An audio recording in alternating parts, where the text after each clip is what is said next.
Hello दोस्तों, welcome back to my channel. तो आज मैं एक्सप्लेन करने लगा हूँ इवल डेड पार्ट 2, जिसका नाम है आर्मी ऑफ डार्कनेस। अगर आपने पार्ट 1 नहीं देखा तो इसका लिंक नीचे डिस्क्रिप्शन में मौजूद है। इस कहानी की शुरुआत में हम ऐश को देखते हैं जो पुराने वक्त में जाकर काफी शॉक हो जाता है, और जब उसे वहाँ की आर्मी घेरती है तो वो काफी घबरा जाता है। तभी उसके सामने उन सोल्जर्स का लीडर आता है। ऐश उसे कहता है कि मुझे नहीं पता कि मैं यहाँ कैसे पहुंचा, लेकिन मेरा इरादा किसी को नुकसान पहुंचाना नहीं है। वो लोग भी ऐश को देखकर हैरान रह जाते हैं, क्योंकि वो उनसे काफी मुख्तलिफ होता है। सुनकर उनका लीडर अपने प्रीस्ट को बुलाता है और उसे पूछता है कि तुम्हारा इस आदमी के बारे में क्या ख्याल है। जिस पर प्रीस्ट अपने लॉर्ड से कहता है कि ये वही आदमी हो सकता है जिसका जिक्र किताब में लिखा हुआ है, जो आसमान से आएगा और हमें उन तमाम आत्माओं से बचाएगा। जिस पर उनका लीडर कहता है कि ये दुबला पतला आदमी हमें कैसे बचाएगा। जिसके बाद वो अपने सिपाहियों को हुक्म देता है कि ऐश को गिरफ्तार कर लो, क्योंकि उसे लगता है कि शायद ये उसके दुश्मन का बंदा है, जिसका नाम हेनरी होता है, जो ऑलरेडी उनके कब्जे में होता है। वो ऐश को भी गिरफ्तार कर लेते हैं और उसके बाद वो अपने कैसल चले जाते हैं।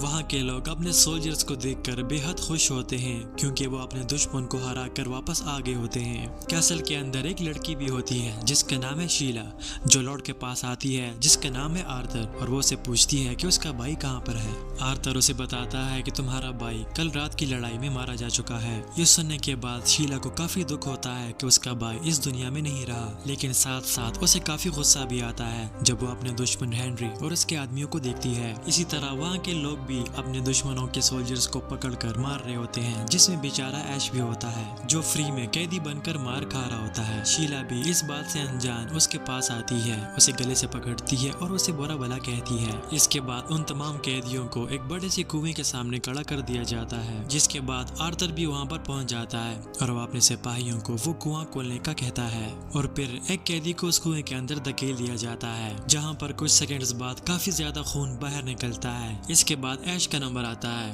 और वो आर्थर से कहता है कि मेरी बात का यकीन करो, मैं इस आदमी को नहीं जानता। साथ में वो हेनरी से भी कहता है कि तुम बताते क्यों नहीं, मैं तुम्हारे लिए काम नहीं करता। इसी दौरान शीला एक पत्थर उठाती है और ऐश के सर पर मार देती है, जिसे घायल होकर वो उस कुएं में गिर जाता है। इस कुएं का मंजर अंदर से काफी खतरनाक होता है, जहाँ पर कुछ लोगों के स्केलेटन्स वगैरह भी पड़े होते हैं, और हमें पता चलता है कि वहाँ पर कोई डीमन भी है जो अचानक से ऐश पर हमला करती है और उसे मारने लगती है। जबकि वहाँ के लोग ऊपर से ये नजारा देखकर काफी एंजॉय कर रहे होते हैं। अचानक वहाँ पर वो प्रीस्ट आता है जो ऐश को अपना मसीहा समझता है। उसके हाथ में ऐश का वुड कटर होता है। वो ऐश को आवाज देता है और उसे वुड कटर फेंक देता है, जिसे लेने के बाद ऐश उस डीमन को काफी आसानी से मार देता है। ये देखकर हेनरी काफी खुश हो जाता है, जबकि वहाँ के लोग ये देखकर काफी हैरान रह जाते हैं। लेकिन वहाँ पर दोनों कीले दरवाजे ऐसे भी होते हैं जो बंद होकर ऐश को मारने वाले होते हैं, और ऐश वहाँ से भाग निकलने का रास्ता देख रहा होता है। तभी एक दीवार से एक और डीमन निकलता है जो ऐश पर हमलावर होता है, जबकि ऐश अपने हथियार से उसे जख्मी कर देता है और अपनी पैंट का बेल्ट जंजीर से बांधकर ऊपर जाने लगता है। वो डीमन फिर से ऐश पर हमला करता है, लेकिन वो किसी न किसी तरीके से अपनी जान छुड़ाकर ऊपर पहुंच जाता है। ऊपर आने के बाद वो आर्थर को एक जोरदार मुक्का मार देता है, जबकि वहाँ के लोग भी अब ऐश से डरने लगते हैं। इसके बाद वो हेनरी को आजाद करके वहाँ से जाने का कहता है, जिसके बाद आर्थर अपनी तलवार निकालता है और ऐश को अपने साथ लड़ने का कहता है, जबकि ऐश अपने गन से उसकी तलवार पर फायर कर देता है, जिससे उसकी तलवार टुकड़े हो जाती है। इसके बाद वो लोगों को अपनी गन दिखाता है और सबको उससे डराता है, क्योंकि काफी पुराना वक्त है और लोग तलवारों से ही लड़ा करते थे। इसी वजह से लोग गन देखकर काफी डर जाते हैं। इसी दौरान वो डीमन उस कुएं से बाहर निकलता है, लेकिन ऐश अपने बंदूक से उसका खेल तमाम कर देता है। इसके बाद ऐश जीरो से हीरो बन जाता है और वहाँ के लोग अब उसे अपना मसीहा समझने लगते हैं, और शीला भी उसे अपने बिहेवियर पर माफी मांगती है। लेकिन ऐश अपने वक्त में वापस जाना चाहता है। इसी वजह से वो प्रीस्ट से पूछता है कि क्या कोई ऐसा रास्ता है जिससे वो अपने वक्त में वापस जा सके, जिस पर प्रीस्ट उससे कहता है कि सिर्फ वो किताब ही तुम्हें वापस पहुंचा सकती है। लेकिन ऐश उसे कहता है कि न ही मुझे उस किताब में इंटरेस्ट है और न ही तुम लोगों का मसीहा बनने में, मुझे सिर्फ अपने वक्त में वापस जाना है। अचानक ही उनके सामने एक चुड़ैल आती है जो ऐश से कहती है कि तुम मरोगे, तुम्हारे हाथ वो किताब कभी भी नहीं लगेगी। जिसके बाद वो उन पर हमला करती है, लेकिन काफी हाथापाई के बाद ऐश उसे अपनी बंदूक से मार देता है। इसके बाद प्रीस्ट ऐश से कहता है कि अगर वो किताब शैतानों के हाथ लगी तो पूरी इंसानियत ही खत्म हो जाएगी। हम सबकी जान को खतरा है, क्या अब भी तुम हमारी मदद नहीं करोगे? तुम हमारे लिए एक मसीहा बनकर आए हो और ये काम सिर्फ तुम ही कर सकते हो। ऐश भी फैसला करता है कि वो वो किताब वो जरूर हासिल करेगा। इसी वजह से वो अपनी तैयारी शुरू कर देता है और सबसे पहला काम वो अपने लिए एक आर्टिफिशियल हाथ बनाता है जो काफी स्ट्रांग होता है। लेकिन ऐश अब भी वो किताब सिर्फ इस वजह से हासिल करना चाहता है ताकि वो अपने वक्त में दोबारा पहुंच सके, जबकि इन लोगों को ईवल से छुटकारा दिलाने का उसका कोई इरादा नहीं होता। इसीलिए ऐश और शीला की आपस में बहस होती है, जिस पर शीला ऐश से नाराज होकर वहाँ से जाने लगती है, लेकिन वो उसे मना लेता है, जिसके बाद वो दोनों एक दूसरे के करीब आने लगते हैं। शीला उसे अपने हाथ से बनाया हुआ एक शर्ट भी देती है और उसे कहती है कि मेरी दुआएं हमेशा तुम्हारे साथ रहेंगी। और अगले ही दिन वो अपने जर्नी पे रवाना हो जाता है, जहाँ प्रीस्ट ऐश से कहता है कि इससे आगे हम नहीं जा सकते, आगे का सफर तुमने अकेले तय करना होगा। वो ऐश को रास्ता समझाता है और उसे बताता है कि जब तुम किताब हासिल करोगे तो तुम्हें ये 3 अल्फाज कहने पड़ेंगे, क्लाटू, बराडा, निक्टो। ऐश प्रीस्ट से कहता है कि किताब हासिल करने के बाद तुम लोग अपने रास्ते, जबकि मैं अपने रास्ते। और ये कहने के बाद वो चला जाता है। ऐश जैसे ही उस रास्ते पे आगे बढ़ता जाता है, वो रास्ता और भी खतरनाक होता जाता है। रास्ते में वो देखता है कि कोई आत्मा उसकी तरफ बढ़ रही है, इसलिए वो वहाँ से भागता हुआ निकलता है और एक छोटे से घर के अंदर छुप जाता है। लेकिन उस घर के अंदर भी काफी भूत आसेब होते हैं जो उसे काफी तंग करते हैं। वहाँ पर एक मिरर भी होता है जहाँ पर उसे अपना ही हमशक्ल नजर आता है, जिसे वो तोड़ देता है। लेकिन उन पीसेस से भी छोटे छोटे ऐश निकलते हैं जो ओरिजिनल ऐश को काफी तंग करते हैं, जिनमें से एक शैतान ऐश के मुंह के अंदर चला जाता है, जिसे मारने के चक्कर में ऐश गर्म पानी पीता है। लेकिन तभी उसके एक शोल्डर से एक आग निकलती है जो बाद में एक दूसरा ऐश बन जाता है, जिसके बाद इन दोनों के बीच लड़ाई होती है।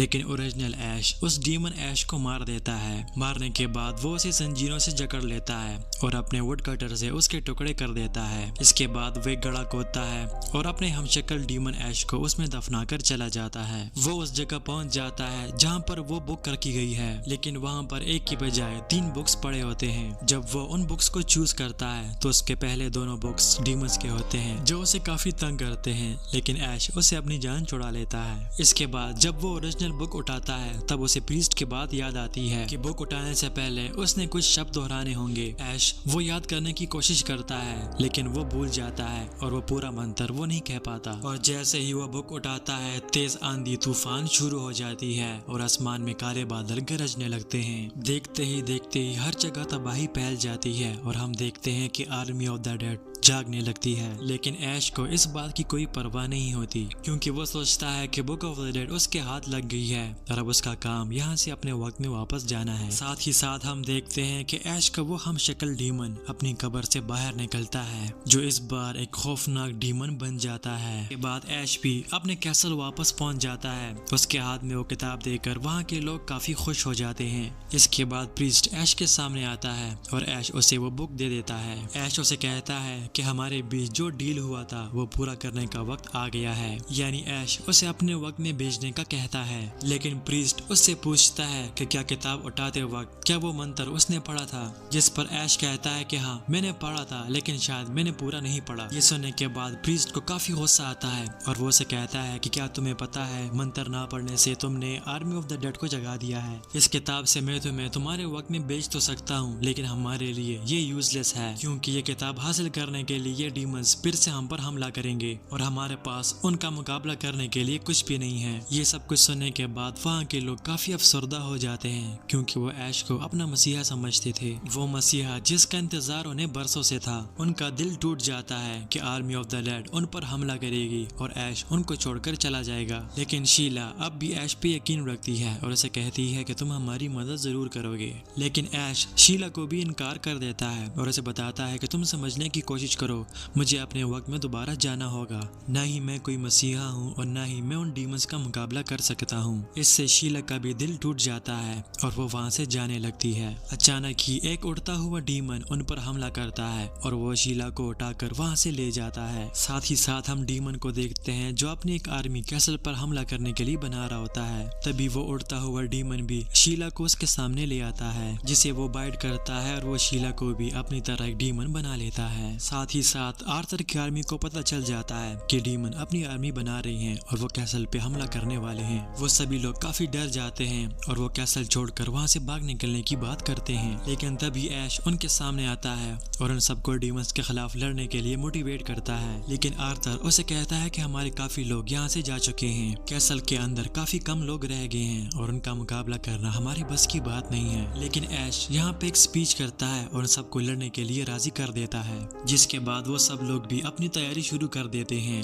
ऐश अपनी गाड़ी को मॉडिफाई करके उसे किलिंग मशीन बना देता है, जबकि वहाँ के सोल्जर्स को भी ट्रेन करता है। उसी रात army of the dead castle पे हमला कर देती है और दोनों के बीच फाइट शुरू हो जाती है। लेकिन ऐश ने अपनी भरपूर तैयारी की होती है और वो उन पर आग बरसाता है, जिसे देखकर न सिर्फ आर्थर बल्कि डीमंस भी हैरान रह जाते हैं। लेकिन आर्मी ऑफ द डेड चूंकि तादाद में ज्यादा होते हैं, इस वजह से वो कैसल के अंदर दाखिल हो जाते हैं। लड़ाई के दौरान ऐश अपनी किलिंग मशीन अपनी गाड़ी बाहर निकालता है, जिससे वो तबाही मचा देता है और सबके टुकड़े टुकड़े कर देता है। अचानक उसकी गाड़ी के सामने शील आती है, जिसे बचाने के चक्कर में उसकी गाड़ी खराब हो जाती है। लेकिन जैसे ही वो दोबारा देखता है, वो शीला नहीं बल्कि एक डीमन बन जाती है जो उस पर हमला करती है और उसे मारने की कोशिश करती है। इसी दौरान उनका लीडर भी कैसल के अंदर चला जाता है और वो बुक को अपने हाथ में लेने लगता है। लेकिन ऐश की नजर उस पर पड़ती है और वो उसे लड़ने पहुंच जाता है, लेकिन उसे मारना इतना आसान नहीं होता। लेकिन लड़ते लड़ते ऐश उस पर आग गिरा देता है, जिससे उसकी मौत हो जाती है। साथ ही साथ हम देखते हैं कि हेनरी की आर्मी भी उनकी मदद करने वहाँ पे पहुंच जाती है, जिसके बाद वो काफी आसानी से उन डीमंस का मुकाबला करके उन्हें खत्म कर देते हैं। उन डीमंस को खत्म करने के बाद शीला भी अपने ह्यूमन फॉर्म में वापस आ जाती है, जबकि आर्थर और हेनरी के बीच दुश्मनी खत्म होकर दोस्ती में बदल जाती है। इसके बाद प्रीस्ट ऐश के लिए एक शरबत बनाता है, जिसे पीने से वो अपने वक्त में दोबारा जा सकता है। वो सबको गुड बाय कहता है और वहाँ से निकल जाता है, लेकिन साथ में वो उसे ये भी कहता है कि तुमने इसके 6 ड्रॉप्स पीने हैं, जबकि वो गलती से 7 ड्रॉप्स पी लेता है। जिसके बाद वो सो जाता है और जब उसकी आंख दोबारा खुलती है, उसे लगता है कि शायद वो अपने वक्त में पहुंच गया है। लेकिन हम देखते हैं कि एक ड्रॉप एक्स्ट्रा पीने से वो अपने वक्त से काफी आगे निकल जाता है। वो फिर से शॉक में चला जाता है और कहता है कि God why are you doing this to me, जिसके बाद मूवी खत्म हो जाती है।